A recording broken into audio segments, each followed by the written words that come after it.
Welcome to the Combot Collective.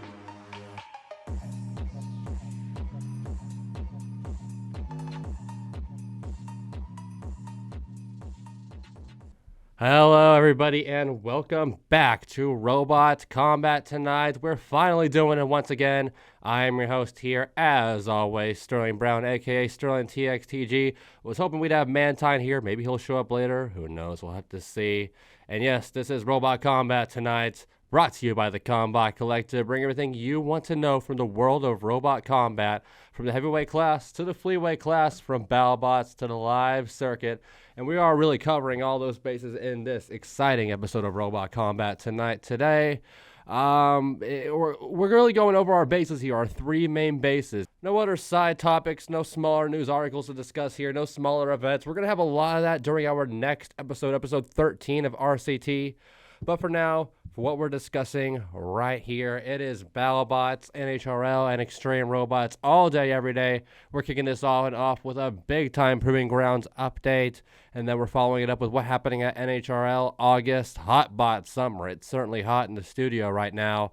I'm sweating it. We haven't even started recording yet, so, that's always a good sign.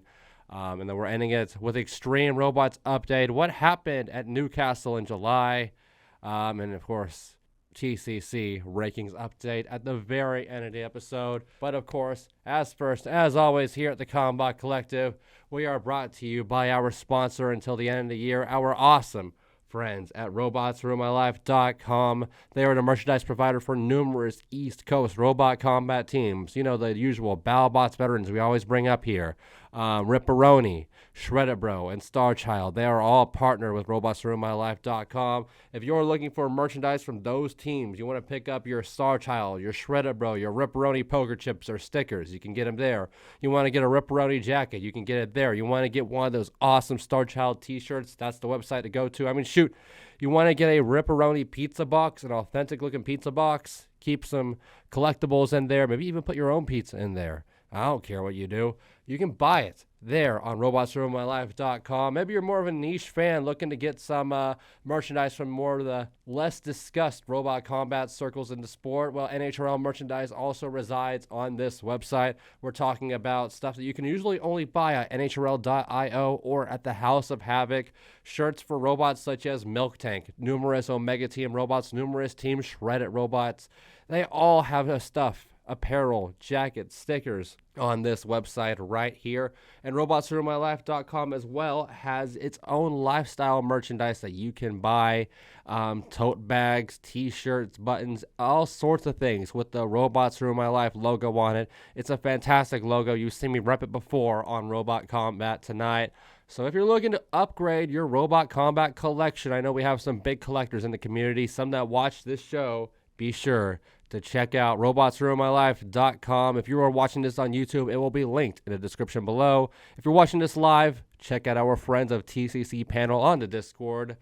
And yes, you can watch Robot Combat Tonight live. I'm not going to say every week. We've been very on and off during the Battlebots off season, but when it becomes Battlebots Champions season once again, Robot Combat Tonight will be here every week, recorded live on the TCC Discord server. We got numerous robot combat builders and fans in the server, chatting it up, mingling, discussing results in their own creations. Of course, fans of TCC, we talked about the Bot Jammer, my friend. He's on here all the time. Robot combat competitors such as Will Thomas from Team Shock. We'll be discussing him later in the episode. He's on the server. Mediator, who's actually watching this right now, he is on the server as well. You want to join the builders, you want to join the fans, this is the place to be. But without further ado, there is a lot to talk about here on tonight's RCT episode. We've already gone over the primer. Let's get into the meat of things with our Proving Grounds update. A lot of people's favorite segment here. And it's been a while since our last Robot Combat Tonight, like I mentioned. And, during our absence, things have really been brewing at Battlebots Proving Grounds, which has had 6 fights featuring 7 different robots since we last did our Hall of Fame episode 11. And in fact, 2 of these fights happened just a day prior of us recording this episode. So I think that means it's a perfect time for us to play a little bit of catch-up once again, as we're now approaching another exciting weekend with Orbitron and Roundhouse, 2 TV-level candidates entering the box before the end of the week. And the theme for some of these fights really does appear to be 2000s Roboteers getting back into the mix after over a decade. And this starts with a pair of duels between Mudhold Bullfrog, a heavyweight we last saw in 2009, fighting Pinchpoint, a heavyweight we last saw fighting in 2004, both boasting brand new forms for this new era of robot combat.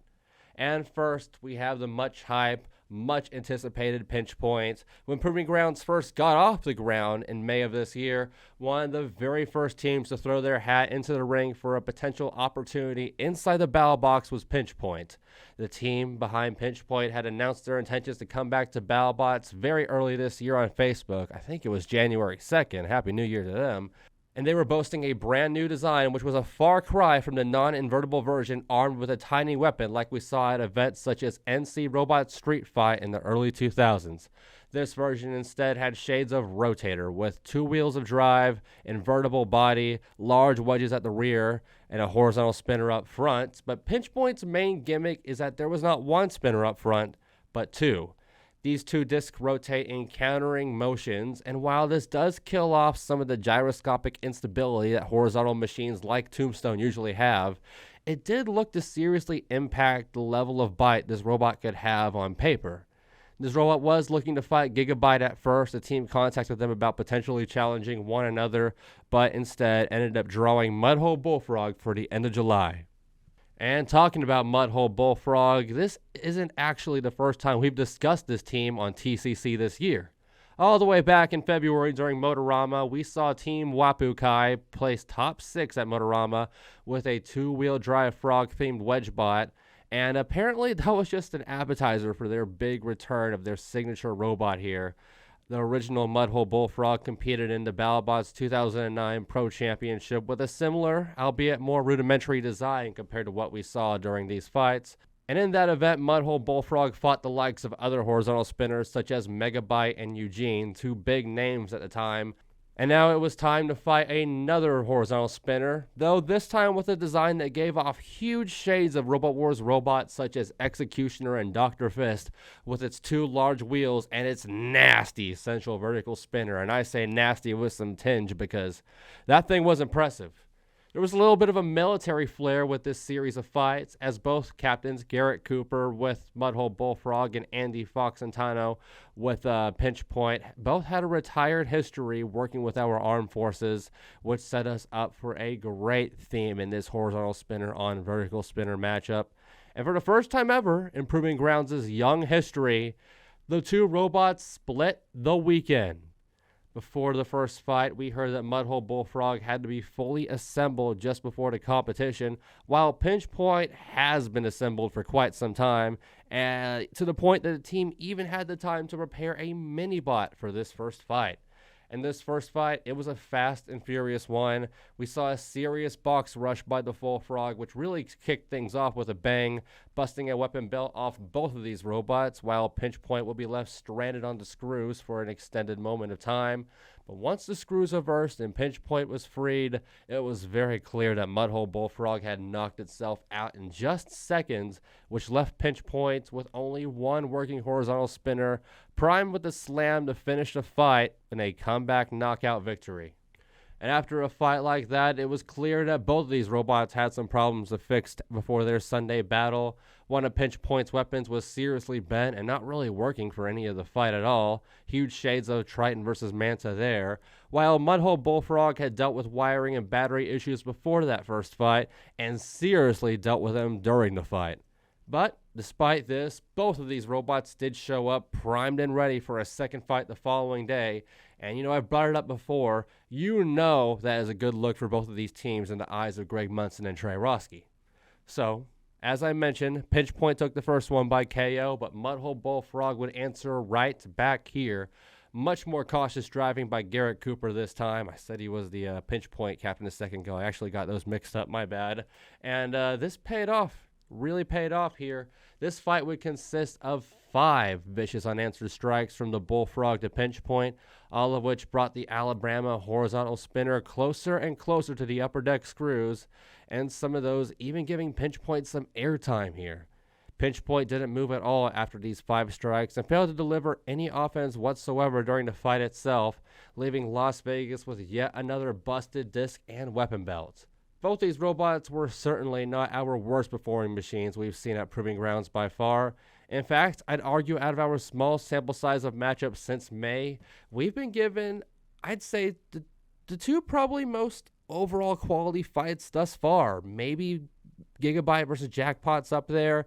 Maybe one of the Slammo fights or Disarray fights. But I really do feel like what we saw here between Pinch Point and Mudhold Bullfrog really, they looked like robot fights. I mean, obviously, very short and sweet. Both of them over in just under a minute and a half. But they both showed up to do what they did. I mean, looking at both these robots, a lot of people were very critical on Pinch Point's weapon system. The 2 counter-rotating discs going inward. It feels more like a crusher than it does a horizontal spinner.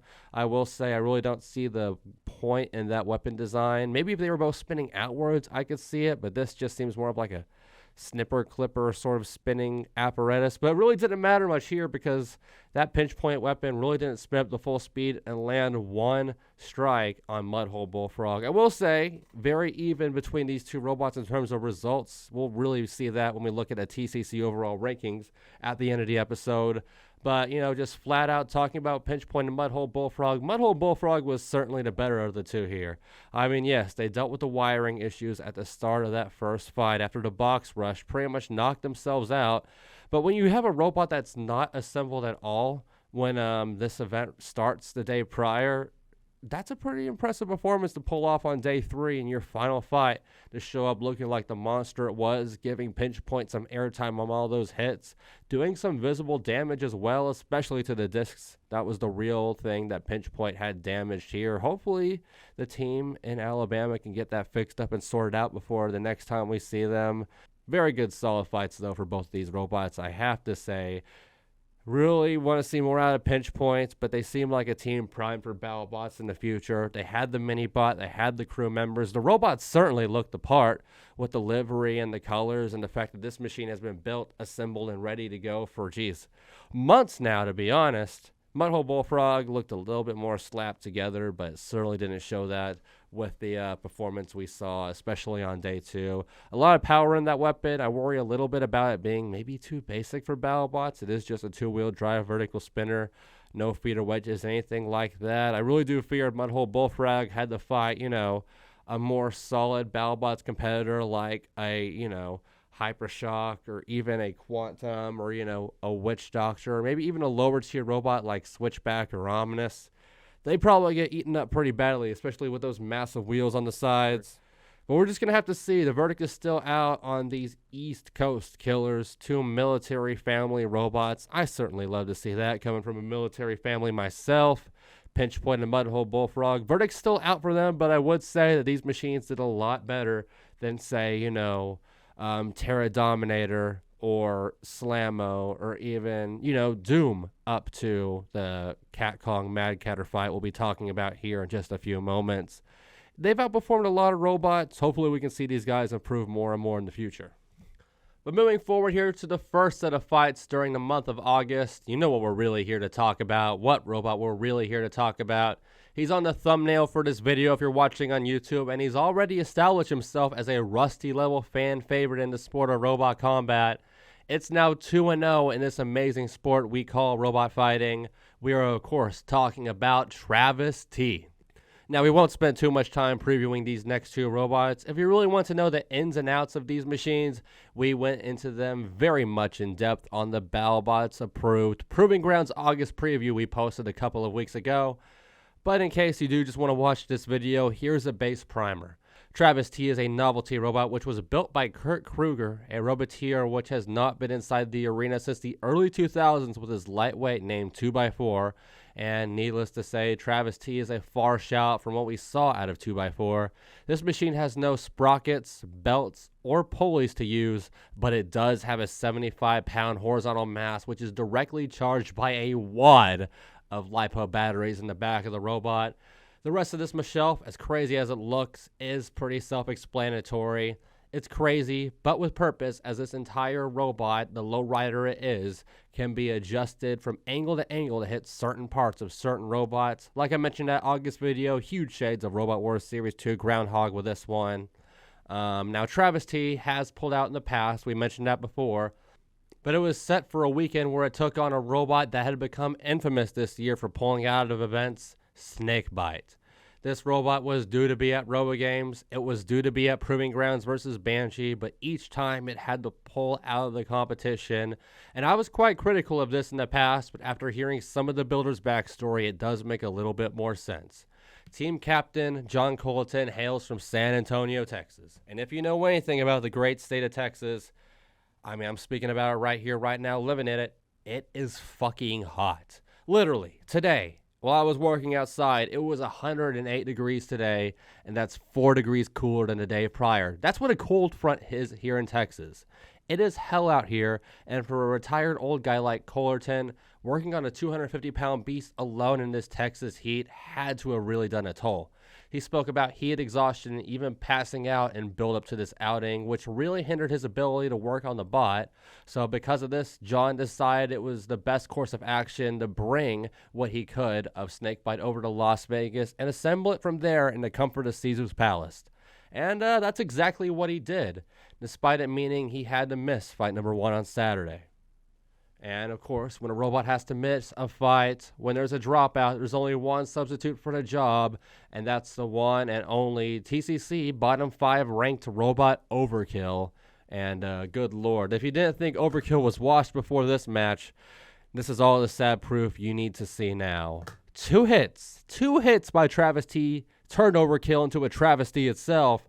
One pretty much gutted Overkill's right tire, and a second follow-up strike would rip Overkill's left tire completely clean off. A first in the robot's 20-plus year history at any level. This absolute beatdown by such a unique machine like Traves-T brought the Las Vegas crowd to their feet, and word quickly spread all around Robot Combat's social media. And despite some drive problems on Traves-T's off-road skateboard wheels after the fight, Traves-T looked like a monster and the biggest star Proving Ground has made since its inception in May. And that's just part 1. On day 2, we finally got to see the Texas Terror Snakebite enter an arena, but sadly with no crusher, no airbag lifter, and barely even any armor. The paneling was literally taped on the Snakebite whilst it entered the Battlebox here. Traves-T entered fight number 2 with its body at about a 25-degree angle, similar angle that it had versus Overkill, and honestly, this fight may have even been more brutal. Despite entering the fight with literally zero weapon, Snakebite showed zero fear and did its best box rush attempt as Traves-T, but that robot was simply just not long for this world given all it's been through thus far. Traves-T's weapon wasn't even up to full speed according to Kurt Kruger, but in just 3 hard hits, Snakebite was only a step away from looking like Splinter after its battle with Hypnodisc. Armor was hanging off the sides, that weapon looked like it was loose, the wheels were hanging loose. It was another dominant sub-minute KO by my boy Kurt Kruger, who really just put on a show inside and outside the arena with the team's swagger and charisma. The crew has already won over the hearts of many, including Battlebots themselves, and are already looking at upgrades such as a new frame and 2-inch polycarbonate wheel struts to make this robot even sturdier. And, oh my goodness, a lot of fans will talk about the love for Rusty and all it's done for the sport and the merchandise and the fanfare and all of that, but I've seen it in circles online and people already saying it. Maybe this robot has a little bit more fanfare to it than Rusty even had. At least this robot's able to enter an arena on a consistent basis. I get it, and I'm not trying to get my hopes up too much for a robot like Traves-T. Obviously, this case is very similar to machines such as Mudhold Bullfrog and Pinch Point.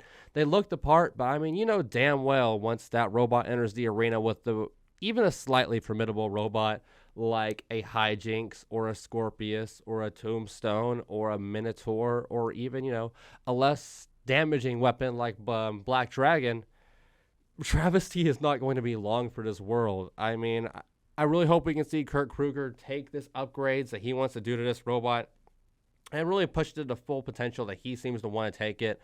I mean, I'm not going to toot my own horn here, but I will say I called the fact that I expected Traves-T to have articulating legs so we can angle its weapon. I thought maybe that was going to be a little bit too intricate for what they were trying to do, but I am so glad I was incorrect because that little 25-degree angle probably played massive factors in those two destructive victories against Overkill and Snakebite. Massive damage done to both those robots. I mean, yes, Snakebite was literally taped together, but we know what Overkill's built for. It's built for Destructathon action. It's built for fighting literally every single day of the week. And we've seen Overkill take on all sorts of Destructathon challengers in the past. We've seen it fight Doom. We've seen it fight Slammo. We've seen it fight Banshee. Not one robot has been able to take it to Overkill the same way goofy Traves-T has been able to. I mean, the application video, it was so fun. The team is fun. The logo is fantastic. The robot just screams 2003, 2004 robot combat. It looks like nothing we've ever seen in this world before. And I mean, obviously heavyweights are big, but this one is deceivingly big. I was making a joke on it about it in one of my Discord servers I'm in that I pretty much said, you could put a bed on this thing and lay on it like a cot. It's so long. It is such a wild design. Traves-T, I mean, we'll have some of the footage in our corner screen if you're watching on YouTube. It lives up to the hype. It's great. Obviously, I don't think it's going to, do a lot in a main season of Battlebots, but I will say, and I think this has been a common consensus for a lot of fans in the world of robot combat over these past couple of days, maybe Traves-T is an alternate for 2024? I mean, honestly, the fans love it. Battlebots made a post on it on their own social media, their own page, Traves-T. You can find them on Instagram and Facebook. It's garnering followers like crazy. People love crazy robots, and people really love crazy robots that work. I mean, look at Quantum. Look at Huge. People want to see innovation in the sport, and when we really get to see something like this, it's just special. As for Overkill and Snakebite, not really too much to say here for Overkill. It just did what it had to do. It was a substitute robot. It got its ass handed to it, lost both of its wheels. Really tough loss for Overkill. It's now, spoiler warning here, next to last on the TCC overall ranking. So that's a bit of a heartbreaker. But, it's just like TazBot. I mean, we say it every time we talk about it here on RCT. It's not the robot it used to be. He ain't as good as he once was, but as good once as he ever was. Hopefully we can see this robot bounce back, and maybe it will pull off an upset in one of these Proving Grounds matchups down the line. I mean, I know it's underweight. You got Trey Roski driving it. It's just the Overkill blade's not really doing it anymore. It is a very beautiful robot, but it is unfortunate. Now, as for Snakebite, being that this guy is a faraway neighbor of mine, San Antonio, about 4 hours away from Abilene, I really do feel for what Team Boombots is having to deal with here as someone who does work outside in the Texas heat every day, where right now 99 degrees is considered a cold front. I mean, the situation, I feel like I'm about to pass out in this room right now, and all I'm doing is sitting here talking about robots like an absolute dork. That dude was working in the machines. He was welding. He was putting pieces together, soldering stuff. That stuff's hot. That stuff brings the heat, and even if you're in a garage, I mean, no AC in the world is going to help you after so much heat, after so much pressure like that. I mean, it has to add up. It's really disappointing that we haven't seen Snakebite in its full glory, especially with the Texas flag on the top. But I really do feel bad that I was so critical of it at first. I mean, the dude's in the heat, just trying his best to make this robot work. He's an old school builder. He says he wants to be in this sport full time again. He has all the time in the world. Now he's retired, but he's just got to make it happen. So we got to get a GoFundMe for this dude and get him a second AC in there or something, because I want to see Snakebite in its full glory. Right now with, War Easy not competing anymore, at least in a heavyweight class, and Sub-Zero just vanished, AWOL. We only have one Texas heavyweight, and that's my boy Switchback. So another one makes me happy. The more the merrier.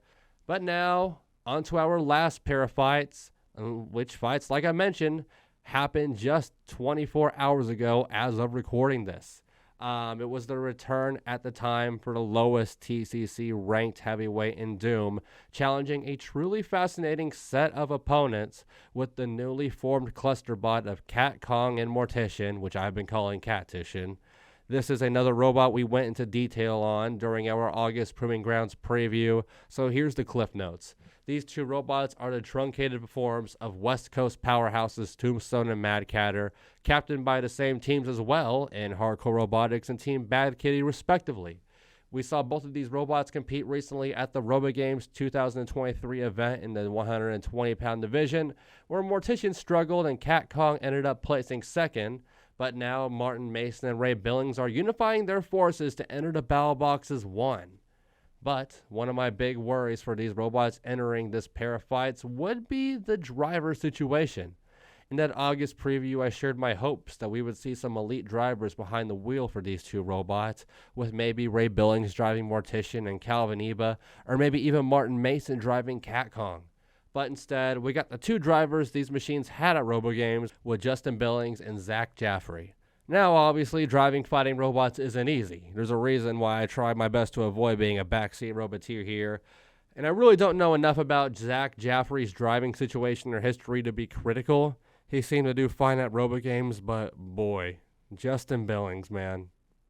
He's an awesome dude. He's a great personality for the sport, but we've seen time and time again, Remars 2019, Remars 2021, RoboGames 2023, that he just does not drive a two-wheel drive, fuck-off horizontal spinner nearly as good as his father does. And, this very well could have played a serious factor into how these two fights played out. There were a lot of people writing off the fledgling Doom entering these pairs of matchups, which made sense as the last time we saw it, it was getting its entire top panel ripped off by a weaponless Gigabyte. But, holy cow, did that month of prep between that fight and this one pay off? As of right now, details are sparse for the most part on the second fight, but we do have supporter footage of the first one, and we know that Doom takes both of these fights here, one via judge's decision and one via the knockout. Fight number one was reportedly the better of the two outings for Cat Kong and Mortician against the vertical spinner Doom. As after the post-fight damage photos were revealed, there was a lot of belief that there may have been some friendly fire between the two middleweights, but as we've now seen with the footage of the fight out, we can confirm that this shockingly was not the case out of one small collision. Both fighters seem to avoid one another, a great look for the veteran team of clusterbot drivers, but perhaps an even better look for Doom, who reportedly had one of the best fights of its career here. Doom's weapon and drive seem to be firing on all, or having seen the footage, at least most cylinders here, with it ripping a whole wheel off of Mortician in the middle of the fight, while also bending Cat Kong's front wedges so badly near the end of the fight that before footage was out, everyone initially thought Mortician had to have done that strike. It was a very impressive judge decision when, very hard to argue too. I know we've been critical about the fan voting before, but this one was pretty solid. But now on to fight number two. This battle took place just 24 hours ago, and it was even more brutal. Apparently, according to our friends at the Battlebots Wiki, check out their Patreon today, this battle started with Cat Kong immediately knocking itself out with a failed box rush that wedged Cat Kong into the arena screws, shades of Scorpius in 2016. And then after that, Doom and Mortician went into one-on-one action, with Doom looking a little bit slower than it did in its first fight, but still very much held its own versus the much smaller Mortician, even going as far as to taking both of Mortician's wheels off this time in the dying moments of the fight, as this one ended in a KO with only 29 seconds left. So back-to-back strong showings by Team APT and Alejandro Pena, and after, months and months of underwhelming performances and ridicule by the robot combat community, this robot finally gets a weekend where it really blossoms as a contender and a proper fighter. Now the real question moving on has to be, can Doom do this to a standalone heavyweight? We know both of these upgraded middleweights can pack a punch, but in the end of the day, a heavyweight's power will always trump a middleweight, so maybe it's not the best way to judge this fight. I mean, there's a lot of ways to look at this. I will say, having seen the supporter footage now, looks like Doom is rocking a new shell. I might not be too solid on that, but it definitely looked like it was sturdier. It was staying on the robot, certainly a lot better than the Gigabyte fight. That's not saying much, but it held its own. Mortician landed some pretty vicious strikes in that first fight. But that was a very, very sturdy shell on Doom there. Hopefully he can hold up to some of the bigger heavyweight horizontal spinners. Maybe a robot like Roundhouse in the future. That could be a fun fight. Good performance by Doom, though. I'm glad the weapons survived the whole 3 minutes in fight number 1, and the drive did too. Like I mentioned, this was leaps and bounds over anything we've seen the past couple of months from Team APT. The team has to be happy with themselves, especially beating 2 legends of the sport like Martin Mason and especially like Ray Billings, the man himself, the former Battlebots champion in 2016. And talking about those 2 guys, I gotta say, I've talked to a lot of the communities, especially on Discord, about this fight, and you know, there's always those people really trying to hold on hope that maybe we will see a competitive cluster bot break into robot combat once again. You know, Crackers and Smash really showed some promise in the UK. Crash and Burn really showed some promise in the US, you know, at RoboGames. Being a Canadian representative was supposed to be at Battlebots in 2020. We'll never know how that was supposed to go. That's a heartbreaker. But just, I don't know, man. If you can't beat Doom, and obviously Doom was looking a lot better than it had in past matches, but still, you could tell that this wasn't, this wasn't a Scorpius level robot, and it certainly wasn't a Sawblaze level robot entering the arena. There was still a little bit of, neutral speed and power behind the drive and hammer arm on Doom. It just really does make you question, what can we do about cluster bots in this day and age? Is it even possible to have a robot like Gemini in Robot Wars back in the day? Or what which can really prove itself and be an all-star in the sport despite, not really having what other robots have, in terms of weight? I mean, cluster bots are at least surviving in other weight classes. We're going to be talking about polyester here in a moment when we go over to NHRL. That's a cluster bot. It made it to the 30-pound finals, but, like we always say, sometimes designs don't scale up in weight classes, and it looks like cluster bots might be falling out of relevance. People were really surprised that Mortician and Cat Kong lost these fights. Really, we all thought this was going to be a big wash for Doom, and Ray Billings and Martin Mason were going to have their fun, but not the case at all here. 0-2 for the cluster bot, 2-0 for Doom. We'll talk more about how they finish in the TCC rankings later, but let's keep moving briskly on here, as that is all we have on Battlebots Proving Ground. 6 fights up, 7 robots down. We've talked about Mudhold Bullfrog, Pinch Point, Overkill, the beloved Traves-T, my own Texas brethren Snakebite, and just now Cat Kong, Mortician, and Doom back at it. I really am happy for Alejandro Pena. So we already talked about polyester, so now let's go ahead and jump full on into the transition. It's that time of every other month again. We're here to discuss NHRL's August event, Hot Bot Summer, a championship that actually took place just over a week before we recorded this video. This was NHRL qualifier number 5 of 6 in their regular season. And if you've been following TCC in depth, you know we've been all over this event like usual with our Midst the Havoc live streams. A special pair of live streams where we had evil henchman Sam Hansen stop by the chat during our post-event stream. But perhaps even more excitingly, we had the opportunity to show the world the brand new Omega Team 12-pounder Dark Star in a world premiere on our pre-event stream. But let's go ahead and jump into NHRL's 3 usual classes from August as we go over some big stories here, despite the event missing some massive names that usually appear, such as AGVC and Bots FC. And we'll go ahead and start here with the bread and butter of NHRL, their signature 3-pound beetleweight class, which brings hundreds of robots from all over the nation to Norwalk every single month.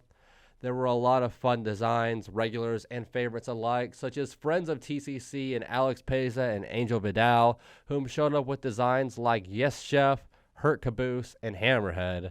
But the real story in this division was the long-awaited return of arguably the greatest small bots roboteer in the sport today, the Californian phenom known as Calvin Iba, who we just talked about a little bit when we were discussing Cat Kong. Calvin brought 2 robots along here with him, one being the fan favorite Mixtape, probably the most effective flamethrower robot of all time. It has a place in TCC's intro for a reason, and arguably the greatest beetleweight of all time in Lynx. Mixtape had its fun moments. It took Cemetery Drive straight to the crematory, but all eyes were really on our 2-time annual NHRL champion Lynx. This machine had not dropped an event in over a year. It won NHRL April 2022. It won NHRL's December Finals in 2022. It won RoboGames 2023. It won the 2023 RCE Finals as well. We covered that one. But what it apparently couldn't take down was an arena light. In its battle in the top 16 with Catastrophe, it looked like it was going to be business as usual, with Lynx immediately throwing its feline friend right into the ceiling and taking out an arena light tube, which due to NHRL rules was essentially an arena hazard at that point in the fight. This wouldn't be much of an issue, except that Lynx got caught on it not once, but twice. This meant that Lynx would be counted out by the referee, and then there was some mass confusion about if maybe Lynx broke out of the count or not. That came from multiple sides, but it didn't, apparently. Regardless, Lynx was eliminated in the round of 16, not qualifying for the NHRL Finals solely due to an arena light. Calvin Eba was very frustrated about this decision. It was visible. And he even tried to work with the Catastrophe team, who had no spares up to that point, to resume in hopes that they could potentially, get Lynx that advancement instead. Sadly, NHRL would not play ball and could only apologize for the confusion and say that they intended to learn from their mistakes in this event.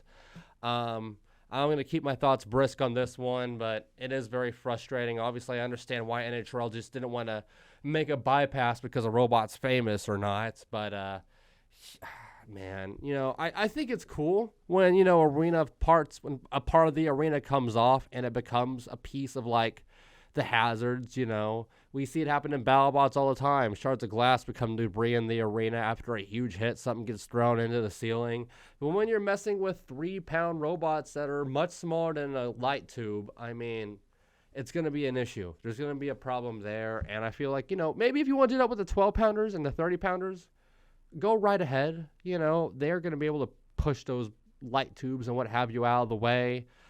But for a 3-pounder, come on now. That's taking up half the arena. Lynx could barely navigate. Debris was certainly an issue here. It was just problematic. Calvin Eba's from California. They asked him if he was going to be considering, maybe traveling over to September for September to join in that competition. But Calvin said, hey, man, I'm going to try my best, but it's not exactly cheap to get over here.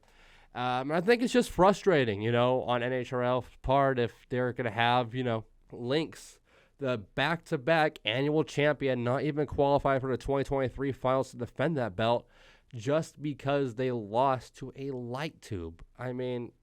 It's just disappointing. I get that this isn't like the first time we've had some random skullduggery happen in robot combat with the arena that forces a fight result. Of course, we all remember Duck versus Combot, but this is just what happens in the sport. It's frustrating, but hopefully we can see Lynx still find a way to make it to November. That's a lot of trips to Norwalk, Connecticut, though, for Calvin Eba, if that does happen. That's tough. But what about the rest of the class? Who qualified? Who won? Well, with the departure of Lynx, all eyes were then pointing to the robot combat GOAT, Jameson Go, and his number 2 Beetleweight Silent X, who he was looking to qualify after winning last month with Silent Spring. Silent X, unlike Silent Spring, runs on wheels over shuffling legs and even features a Swiss Army weapon configuration, which can go from vertical to undercutter, Ribot style. It was an easy and dominant run to third place for Silent X, taking out numerous challengers, young and old, with the greatest of ease until it ran into maybe its oldest challenger, Ratfish, who beat it by judge's decision, but we'll get more into Rat Robot in a moment. The robot which placed fourth, losing to Silent X in the third place playoff, will be Johnny Supa's signature robot Spartan. Johnny and Team Stamina had really garnered some steam lately with the recent buzz of his new 250-pound robot After Image, a nightmare-esque omnivert planned for Battlebots 2024. Spartan tore apart the field en route to its qualification fight versus NHRL fan favorite Chainsaw Kitty, where it won on a unanimous judge's decision. But sadly, after this fight, Spartan was way out of sorts after a long day of fighting and had to pull out of its semi-final fight versus Supreme Ruler, then entered the third place playoff with no weapon either there, which allowed Silent X to take third place in the competition. This then left us with 2 control bots in Ratfish and Supreme Ruler as our final 2. One, Ratfish, coming from Mark Harrison, a Comedy Central era veteran, and one, Supreme Ruler, coming from our friend Jeff Waters, a Discovery era veteran of Battlebots. This was the first ever all-control bot final in an NHRL event, and both of these drivers had very unlikely but very dominant performances to reach here with multiple wins over robots much stronger weapon-wise. The 2 pinning powerhouses had frustrated some fans to get there. They certainly frustrated Luke Sengel, especially on Supreme Ruler's end, but they managed to put together an enjoyable championship fight, a real judo battle, which ended with Jeff's Supreme Ruler, a mini version of Jackpot's minibot Ace, taking the golden dumpster, while Ratfish, Spartan, and Silent X still qualified. So shouts to all 4 of them, all our top 4 robots, brand new to reaching that point this year, so they all qualified. That's nice to see. It wasn't the case like that for the hobby-weight or 30-pound class. A lot of great robots in this field. Supreme Ruler and Ratfish both took out some pretty vicious names to reach the spot where they did. Supreme Ruler was able to shut down robots like Chainsaw Kitty, while Ratfish was able to shut down robots like Silent X, and even Division, who tried making a comeback at this event that was short-lived. Supreme Ruler did use a very unique, side lifty hook thing. You can't see it live, but if you're watching on YouTube, I can kind of describe it. Some extra little prongs they attached to the robot, which really helped to get a good grip on Ratfish. And they also had a mini version of Mixtape, which lit a few robots ablaze. That was nice to see. Certainly wasn't no classic Mixtape, but still very nice. Huge shout-outs, though, to all 4 of those robots, and especially to Jeff Waters. He's been a friend of the Combot Collective for almost a year now. He's provided us with some great info, hung out a lot during the RoboGame streams. I'm just happy to see him get a golden dumpster, bringing something big to Las Vegas, a little bit of hardware. Now we got some control bots in the 3-pound division for the finals. That makes me excited. We'll see how they do in November.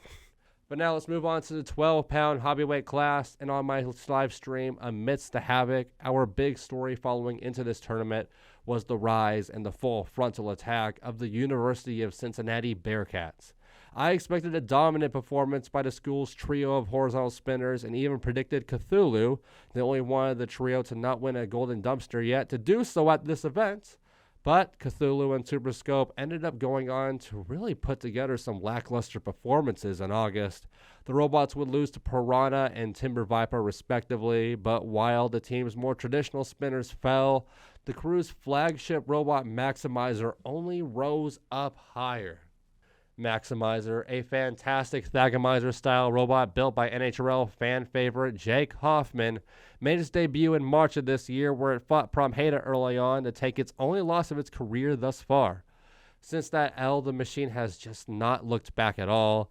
It has picked up victories over other Team Defective robots like Harmon, Krunk, Yobnal, other vertical spinners like ROB twice, and among many others, to now have 2 golden dumpsters. More golden dumpsters than it has losses. That's always impressive. Maximizer would challenge another Team Defective robot, Voxel, in the grand finals, and once again, like versus the other defective robots, would leave victorious. Now it's just down for Jake and Maximizer to take out the only robot that team has left for it to beat, the one robot to elude it in victory thus far, Promheda. I certainly cannot wait for that rematch. Talking about the other robots, Torrent would take 4th place in an impressive run after a bit of a lull following its dominant January 2023 event. What the most notable thing happening during this run by Donald's Vert is the fact that its mini-bot would be driven by former roommate of Donald, the GOAT Roboteer himself, like I mentioned, Jameson Go, who proved to be a very important piece of Torrent's semi-final puzzle. In the 3rd place playoff, though, Torrent would fall to our highest placing qualifier from this event, Kevin Macheski's own Timber Viper, coming all the way from Seattle.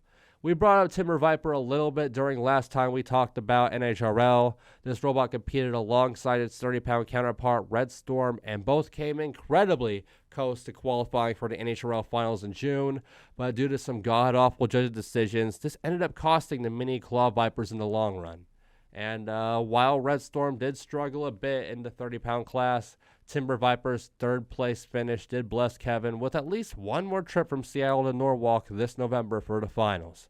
Just another notch in what has been an absolutely impressive weekend for Control Bots. Our other 3 qualifiers were also robots we saw during NHRL June, with 2 of them coming from the NHRL regular school team, Team Honeycracked, a team which brings dozens of robots to every monthly competition, but before this had yet to qualify any of them to reach the finals. Buzzkill and Swagmore, though, had fixed this trend, with Swagmore reaching the top 16, while Buzzkill, the undercutter, made it all the way to the top 8, but not before some controversial judges' decisions on the way there. Our 4th and final qualifier will be Chad News Nightcrawler, this year's Motorama runner-up, which took part in the June NHRL Colorado Invasion, but showed up as the state's sole representative here in August. Nightcrawler, though, would still manage to reach the top 8 despite the lack of state support. And just like for Buzzkill, this was enough to get the baby Copperhead into the November finals.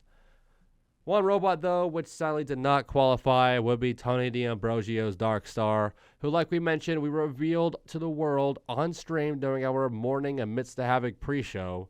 This robot, a 12-pound version of Blackbird with some design help from Zoe Lambert, had knockout power and seriously impressed during its qualifier rounds.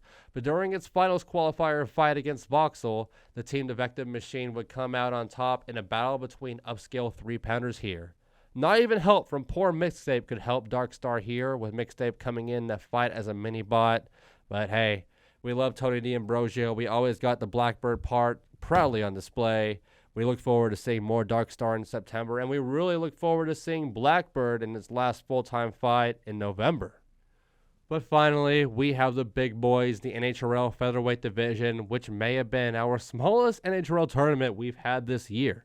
Only 10 robots, including the likes of NHRL legend Depth Charge, who underwent a new design for this event, the insane art bots of Darthbot and Yamato 2 coming from Team 57, and even an NARC regular and Pipe Bomb making its NHRL debut, who promptly put out what may have been the worst fight of all time versus Depth Charge. I mean, seriously, we have it in the screen corner right now. If you haven't seen this fight yet, watch it so you can ask for that time back. I mean, seriously, this is insane how that fight went. But that's the bums. Who qualified? What are our highlights? Well, first, our story to follow that we brought up before this class was all about Team Valkyrie and their 30-pounder Kablooey Tango, who had entered this event as a back-to-back monthly champion with hopes to become the first ever robot in NHRL's history to win 3 straight events of the same class.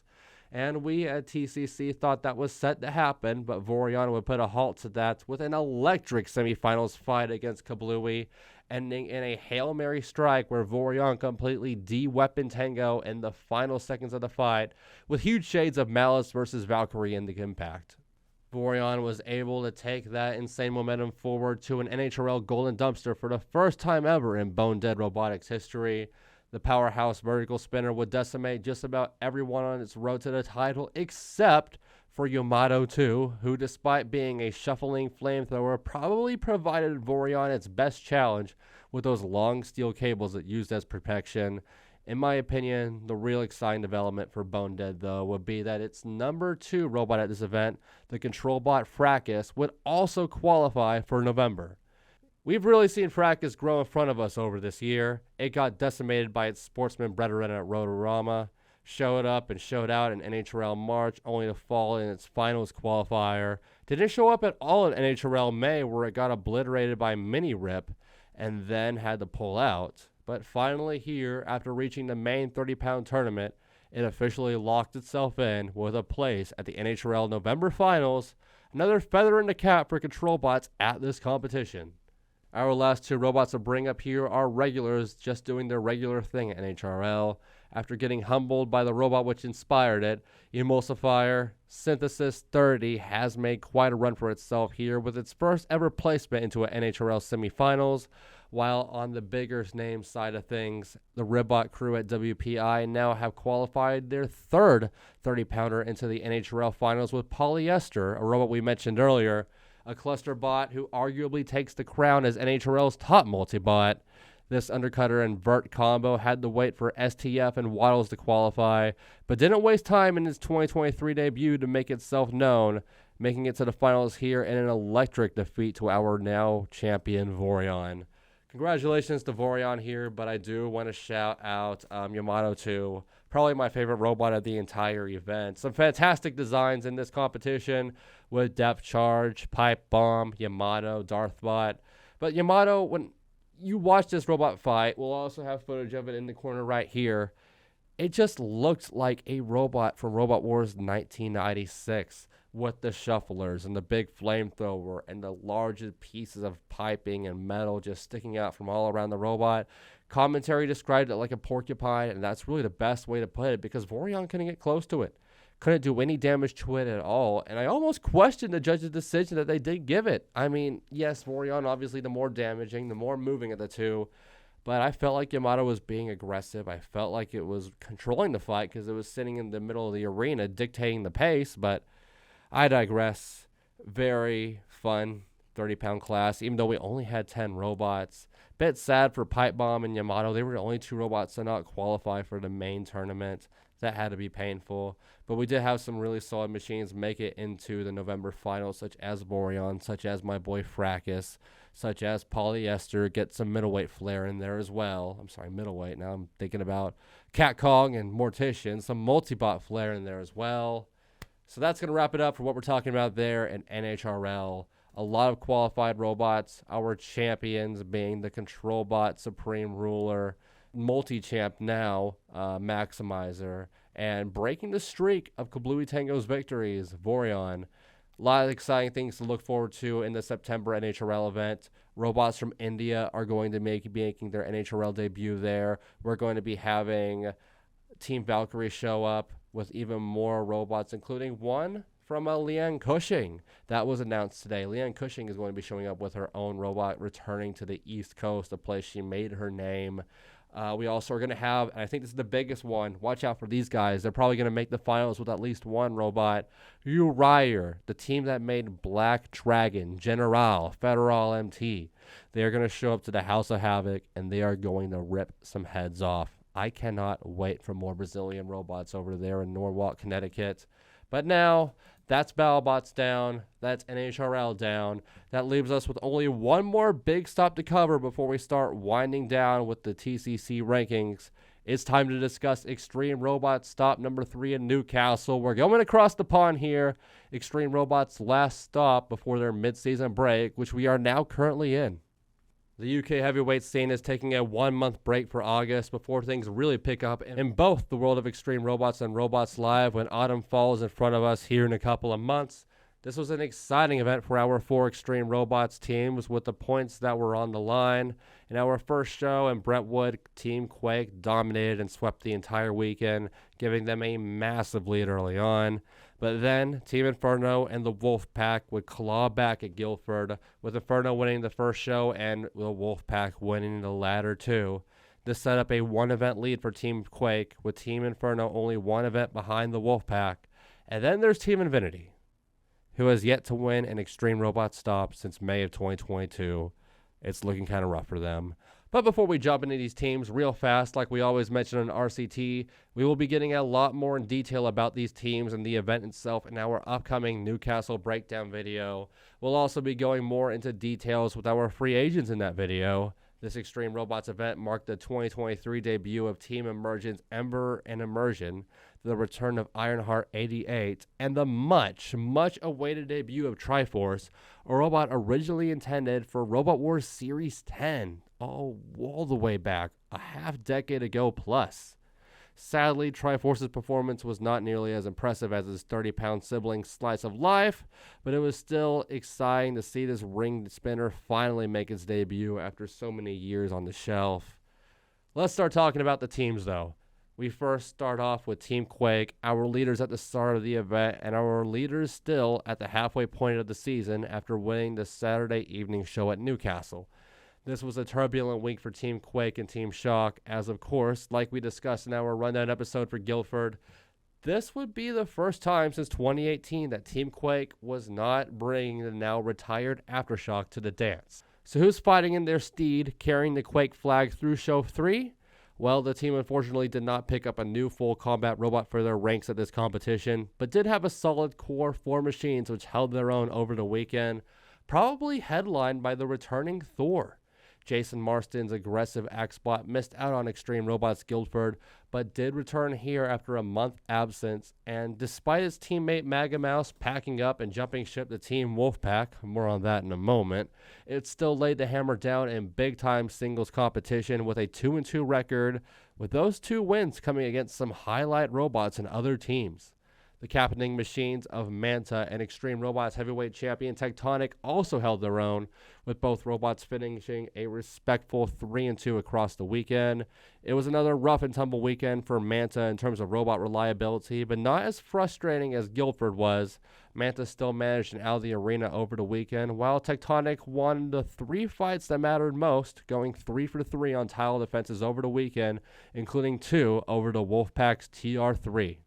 And speaking of Team Wolfpack, Shane Leo's group of bad dudes with bad bots had a new member join their ranks for this weekend with the aforementioned Mega Mouse. It is unknown as to exactly why this move took place, but it certainly did not take long for the former XR Championship contender to make an impact, as on Show 3 it managed to knock out its former teammate Manta in what was one of the biggest upsets we've seen in the Extreme Robots season this year. But despite the exciting upset, this would not be enough for Team Wolfpack to gain a single point in the team standings during the weekend. It now sits at 3rd overall after Team Inferno managed to win shows number 1 and 2. We already mentioned TR4, one of Europe's most powerful flippers right now, but one which had a career worst outing on the weekend after 1 loss at each show, leaving it 0-3 in Newcastle. There was much fanfare and promotion for TR3 versus Tectonic in the build-up to the weekend, as like we mentioned, the flipper would fight twice over the weekend, but failed to put things together in either of these incredibly significant matchups. But finally, for Team Wolfpack, we have Shane Leo's own 2 robots in Ironaut 6 and Ironaut 8. We saw all 3 Ironauts in Brentwood. We saw Ironaut 6 sit out at Guildford, and now it looks like the elder Ironaut 5 taking the back seat at Newcastle here. Overall, the Oz Iron would perform slightly below average here, finishing 3-4 as a unit, with Ironaut 8, the team's flagship robot, once again leaving the most impressively with a 2-2 finish on the weekend.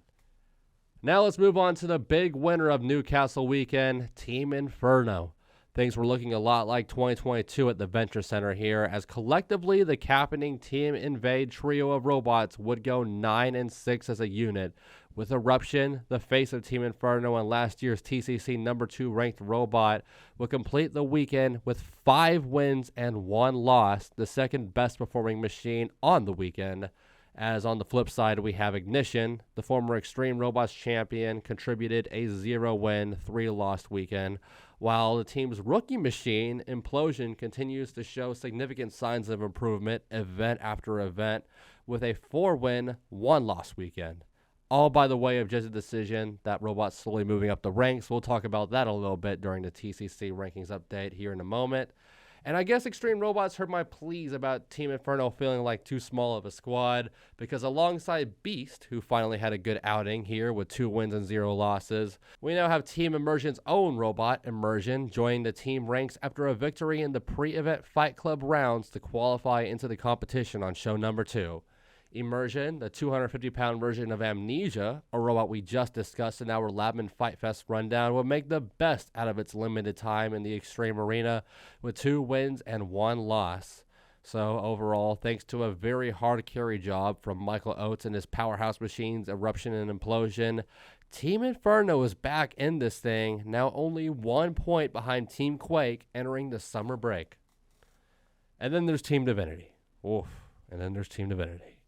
Whose streak of not winning an Extreme Robots show now stretches outward to 8 straight weeks of competition across 2 years, and that's with the largest roster by far of the 4 teams, featuring 7 machines in total, with only one of them really winning anything at all in Zadkill. And I mean, if you're going to have one robot on your team doing well, you may as well have the best robot in all of Extreme Robots on your team. Big shades of Mike Trout on the Angels. Zadkill dominated the weekend like usual, knocking out robots like Triforce, Ironheart 88, Donald Thump, among others, en route to a 3-0 weekend, which puts Zadkill far beyond any other Extreme Robots competitor on our TCC overall rankings. Unfortunately for the team, everyone else is just kind of there, to be brutally honest. Alongside Zagkiel, our Team Saints fellowing Captain Robot and Gabriel and Saint, and it's been business for usual as them, sadly. Since Saints returned to full-time action, the nearly 20-year-old robot has put up an 0-for-11 skid, with 5 of those losses coming from this Newcastle weekend alone. The good news for these tumultuous twackbots, though, is that fan favorite Gabriel finally wins one. I'm so excited to say this. Gabriel was winless over last year's TCC rankings. It was a bottom feeder. It was 0-8 entering this weekend, and finally, it managed to muster up a win via knockout of all things in an impressive melee showing. That doesn't help it, though, much, as Gabriel still went 1-5 on the weekend, but hey, it's something, right? You know, I mean, it's something. On the Team Roaming Robots side of things, the second half of Team Divinity, not much going on here compared to the usual. Ripper 7, the one built for Battlebots level action, was chosen to sit this month out, which left all the pressure on the team's other active Ripper number 6, and the team's full combat machine, Galactus.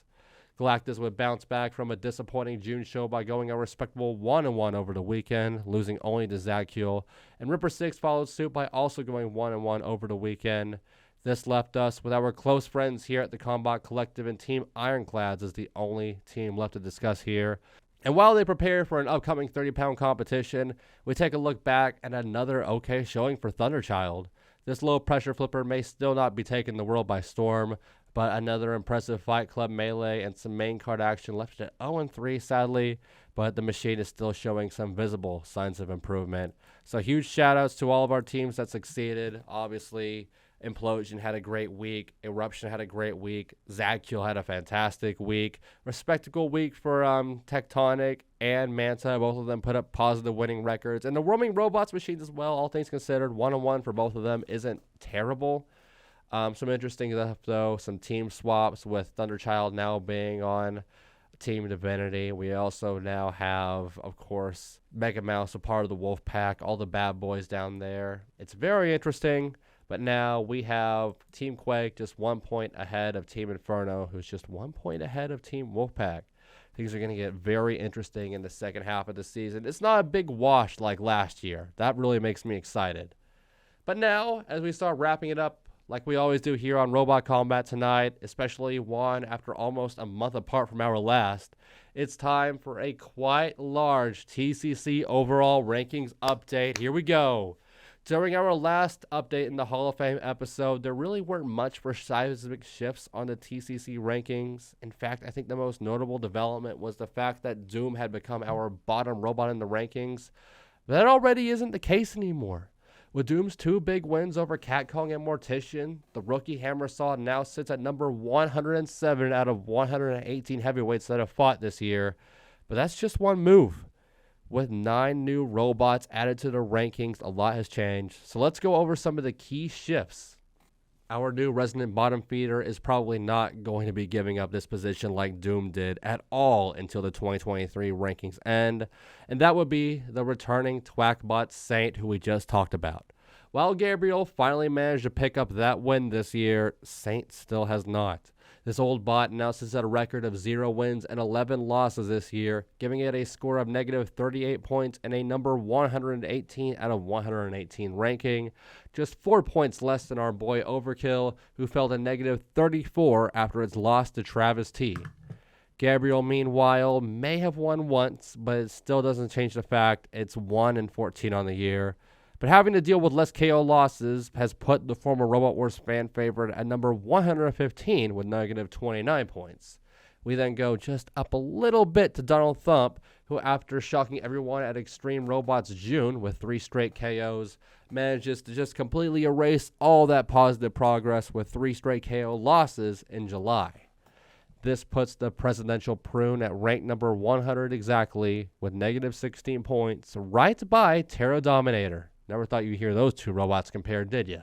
Let's now move up the rankings where we see Cat Kong and Mortician, the second cluster bot on our rankings this year, sit, ironically enough, just 1 spot under rival and fellow RoboGames veteran Swamp Thing with negative 16 points and a number 93 ranking. This ranking puts them just 12 spots under Crash and Burn, the other cluster bot on our list, which sits at number 81 with negative 12 points. Implosion, after another fantastic event, is continuing to do all it can to dig itself out of the massive hole it first put itself into. It now sits at rank number 80, just one spot over Crash and Burn with its 8-10 record. Now let's go up higher to ranking some. Go over to the middle of our rankings where we have Mudhold Bullfrog and Pinch Point, bringing it back to the start of the episode here. Two robots which drew even versus one another inside the Proving Grounds arena. Both now sit at 0 points with ranking positions of number 45 and number 46. Our Extreme Robots champion Tectonic had a pretty solid weekend in Newcastle, which puts it back into the upper ranks at number 34 with 6 points. And its older sibling Manta also sits pretty as well, number 29 with 8 points despite all the internal issues. But what's happening in the top 20? Well, I'm pleased to tell all of you that the numbers don't lie, and the numbers currently have the new People's Champion, Traves-T, as the TCC number 17 overall ranked bot after its 2 knockout victories. A better ranking than Endgame and Lockjaw, who sit at number 18 and 17 respectively. And finally, just before the top 10, we have the RoboGames number 2 and number 3 Mad Catter finally falling out of the TCC 10 with 20 points apiece. Both of these robots got knocked out of the top 10 by a pair of Extreme Robots powerhouses, one of which being last year's number 2 ranked robot Eruption, who after some stumbles along the way now finds itself back in the mix at number 11 with 22 points. Inevitably, this robot will likely break into the top 10, but what about our current top 10? Who's this other Extreme Robots competitor and where do they sit? I think you can all take a guess. A lot of this has not changed in the top half. We'll see how it goes. Number 10 is Copperhead, the Riptide Killer, the People's Champion, the semifinalist with 24 points. Number 9, the second highest ranking flipper in the rankings, Hydra. Competed once at Destructathon, got out of the arena there. Had a good run in the tournament this year, 26 points.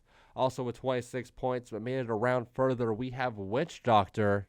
And then in number 7, still honestly the surprise of the TCC 10, Lucky, a.k.a. Ziggy Jr. with 28 points after a very consistent outing at both Battlebots and RoboGames.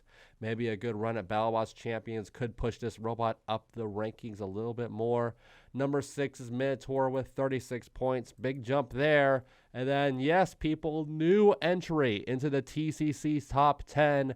Coming all the way from jolly old England, Zodkill has officially broke into the top 10, and I'd imagine it's here to stay. 38 points, the Extreme Robot Spinner champion. It's literally undefeated this year, and honestly, it's been undefeated since its debut event, where it was only losing to Battlebots caliber machines such as Ominous and Monsoon. I don't know who's going to stop it, to be honest. Number 4 is Riptide, 42 points. Number 3, Huge, our Battlebots runner-up, 50 points. Shouts to Jonathan Schultz, somebody to love. Number 2, our defending Battlebots champion, also with 50 points. The only thing separating these two robots is a giant nut. Sawblaze, Jameson Go, the GOAT builder, the modern-day Carlo Bertoncini. And then, of course, you all know number 1, the RoboGames champion. He has shocked the world. He has taken the sport by storm. He has obliterated Battlebots veterans, Manta, Triton, Mad Catter, Ray Billings, the arena at RoboGames, Terratops. Nobody is safe, unless your name is Hexadecimator, from this robot. Manta, the U.S. version, coming from Nick Dobrikov in Arizona, our TCC number 1 ranked robot for over a month now. And now, with the news of Zagkiel being number 5, I know a lot of United States fans are going to complain about its sudden rise. It's going to be a lot of, oh, boo-hoo, Zagkiel had to fight such easy opponents, and it fights more often than these other robots. The rankings are illegitimate. And to what? I say 1, cry about it more, should help a ton. And 2, you got to remember that this is Battlebots 2022 season. It's still not technically over. We still have the Golden Bolt brackets. We still have the Golden Bolt tournament. And we even have Vengeance in Vegas, which is starting to air on Facebook for supporters. There's a reason to buy supporter there. And this means all of the Battlebots competitors will likely fight at least once before it's all officially said and done. And that doesn't even factor in Proving Grounds. Teams can pick up all sorts of wins there to bust up their rankings position if they're able to be, Doom's level of active over there. But honestly, I mean, shit, with 3 more events on Zagkiel's calendar, good luck catching up to it, ya Yanks. It's going to be a hard robot at the top, and hopefully we can see it in Battlebots next year. But that's going to cover it. Going over our TCC top 10 one more time, just very briskly here as we pull up the graphics on the side in our YouTube video. Number 10, Copperhead, 24 points. Number 9, Hydra, 26 points. Number 8, Witch Doctor, 26 points. Number 7, Lucky, 28 points. Number 6, Minotaur, 36 points. Jump there. 2 points ahead of it, the new entry in our top 10, Zagkiel, 58 points. Riptide, 42 points, number 4. Number 3, Huge with 50 points. Sawblaze just ahead of it. Our Battlebots champion with 50 points. And then number 1, the RoboGames champion, Manta, 54 points. I am so excited to see how this rankings ends up before the year is over. But that's going to wrap it up here for another episode of Robot Combat tonight. But before we go, we actually do already have episode 13 planned out. I am very excited about that. Here's some of the topics to look forward to. We're going to talk about Beta potentially stepping away. There was an event, a Kilobots event happening in Canada. We're going to be going over the results of that event. There was Mad Metal Machines in Germany, the German Robot Combat Championship. We're going to be going over the results of that. We're also going to be talking about the results of Robot Combat Hall of Fame voting. They officially ended yesterday. Hopefully we got Firestorm in. We're going to be talking more about Proving Grounds with robots such as Roundhouse, Orbitron, maybe even more in the mix for us to discuss. But perhaps the big topic, and this might even deserve its own video. I am really deciding on it. Russia is potentially starting an event, the biggest heavyweight event this year with maybe the biggest cash prize in robot combat history. I am not hyperbolizing that. That is what the development is. We got teams from Germany, teams from Russia, teams from Turkey. We talked about that on our social media. If you follow us on Instagram and Facebook, all of these teams, there's a live applicants for this event. Stay tuned for more info on that because the Combot Collective is still putting together the pieces on this crazy news. But yes, that's going to wrap it up for us. 3 big stories up, 3 big stories down here at TCC. And I am very tired. I am very sweaty. So this video is not long for this world. If you like what you're seeing here at Robot Combat tonight at the Combot Collective, please follow us on Instagram and Facebook. That's where we're going to be posting all sorts of news posts about this upcoming Russian event and other big developments that happen in the world of Robot Combat. If you want to talk to fans such as Madiator, such as Will Thomas, such as some of our newer supporters of Robot Combat, you can chat with them in the TCC Discord server. That's where all of our video upload news goes out first. It's also where we record Robot Combat Tonight live. We will always ping everyone about, when these recordings happen, when they do take place. So be sure to stay tuned for that if you do join a Discord server. And of course, if you're watching this on YouTube, you're already here on the YouTube channel and you've made it this far. Please give this video a like, leave us a comment, give us your thoughts on Proving Grounds, NHRL, and Extreme Robots. Give us a little bit of constructive criticism. We're trying to make TCC better every day. And of course, subscribe to the channel. Ring that bell icon. It would give us that love. We'd appreciate it so much as we are now on the road to 600, maybe even 1,000 subscribers one day. We would certainly love to see it. But yes, this has been Robot Combat Tonight, powered by the Combot Collective, which is powered by robotsruinmylife.com. We got all sorts of abbreviations just thrown around left and right. But it is that time to wrap it up here. RCT number 12. We'll see you next time for some even bigger news topics, some international events, and maybe even a little bit of drama with Beta going on there. We'll have to see. We'll talk to y'all next time. Peace out.